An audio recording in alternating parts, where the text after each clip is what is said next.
सारा, max, James, Adrian और Greg college के दोस्त हैं जो छुट्टियां मनाने थाईलैंड आए हैं। सारा और मैक्स बहुत करीबी दोस्त हैं, लेकिन मैक्स का जरूरत से ज्यादा कंट्रोल करने वाला स्वभाव अक्सर सारा की बातों को दबा देता है। सारा चाहकर भी उसके सामने अपनी बात रखने में संघर्ष करती है। एक दिन सभी दोस्त यॉट पर पार्टी कर रहे होते हैं। इसी दौरान सारा गलती से पानी में पीछे छूट जाती है और यॉट उसे वहीं छोड़कर आगे निकल जाती है। पानी में सारा पर जेलीफिश का एक झुंड हमला कर देता है और उसे बुरी तरह डंक मार देता है। इसके बावजूद सारा मैक्स को माफ कर देती है, जबकि यॉट से उसके पीछे छूटने में मैक्स की गलती थी। अगले दिन सभी दोस्त द डेविल्स माउथ नाम की खतरनाक अंडरवाटर गुफाओं को देखने जाने का फैसला करते हैं। वहाँ उनकी मुलाकात वॉट नाम के टूर गाइड से होती है। ग्रुप गुफाओं के अंदर आगे बढ़ता है। मैक्स वॉट पर दबाव डालकर उसे गुफा के एक और ज्यादा मुश्किल रास्ते से ले जाने के लिए मजबूर करता है।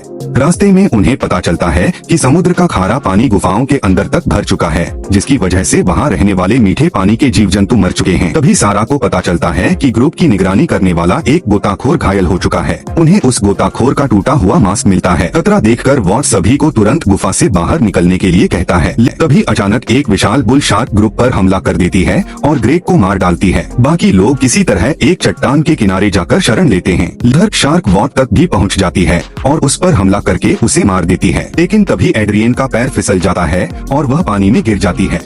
शार्क तुरंत उस पर हमला करके उसे भी मार देती है। अब सारा वॉट के नक्शे की मदद से गुफाओं से बाहर निकलने का रास्ता खोजती है। अब सारा, मैक्स और बाकी बचे लोगों के सामने गुफाओं से बाहर निकलने के साथ साथ उस खूंखार शार्क से बचने की सबसे बड़ी चुनौती होती है। बचे हुए लोग आखिरकार मैक्स के बताए रास्ते पर आगे बढ़ते हैं, लेकिन खूंखार शार्क उनका पीछा करते हुए पानी के अंदर बनी सुरंगों में पहुँच जाती है। किसी तरह वे भागकर एक ऐसी जगह पहुँचते हैं जहाँ पानी के ऊपर थोड़ी सी हवा मौजूद होती है। तभी अचानक एक बड़ी चट्टान गिर जाती है और जेम्स उसके नीचे फंस जाता है। सारा और मैक्स उसे बचाने की कोशिश करते हैं, लेकिन जेम्स पानी में डूब जाता है और उसकी मौत हो जाती है। अब सारा और मैक्स किसी तरह पानी से बाहर निकलते हैं, लेकिन उन्हें पता चलता है कि वे घूमकर फिर उसी जगह वापस आ गए हैं जहां शार्क पहले उन पर हमला कर रही थी। वह कहती है कि उन्हें ज्वार आने तक इंतजार करना चाहिए। जब समुद्र का पानी ऊपर आएगा तब वे गुफा की एक संकरी दरार से होकर सीधे समुद्र तक पहुंच सकते हैं। कुछ समय बाद समुद्र का ज्वार बढ़ना शुरू हो जाता है। सारा गुफा से ऊपर चढ़ने लगती है, लेकिन तभी वही खूंखार शार्क दोबारा वहां पहुंच जाती है। घबराकर मैक्स भी ऊपर चढ़ने की कोशिश करती है,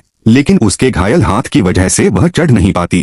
सारा उसे बचाने के लिए वापस नीचे आती है और उसकी मदद करने की कोशिश करती है, लेकिन इससे पहले कि सारा मैक्स को बचा पाती, शार्क मैक्स पर हमला कर देती है और उसे मार डालती है। अब सारा गुफा में बिल्कुल अकेली रह जाती है। उसे वॉट की वह चेतावनी याद आती है कि गुफा की दीवारें बेहद कमजोर और अस्थिर हैं। सारा अपने पास बचे हुए सामान और औजारों का इस्तेमाल करके शार्क को अपनी तरफ आकर्षित करने की योजना बनाती है। वह जानबूझकर शार्क को अपने ऊपर हमला करने के लिए उकसाती है। ऐसे ही शार्क उसकी तरफ तेजी से बढ़ती है। सारा आखिरी वक्त पर वहां से हट जाती है। शार्क के हमले से गुफा का कमजोर हिस्सा टूट जाता है और चट्टानों का एक बड़ा हिस्सा नीचे गिर पड़ता है। सारी चट्टानों के नीचे दबकर आखिरकार खूंखार शार्क की मौत हो जाती है। सारा किसी तरह गुफा से बाहर निकल आती है। उसका पूरा शरीर खून से सना हुआ है, लेकिन वह आखिरकार आजाद हो चुकी है। समुद्र के किनारे खड़ी सारा सामने फैले विशाल समुद्र को देखती है और अपनी जान बचाने की खुशी में जोर जोर से चीखते हुए अपनी जीत का जश्न मनाती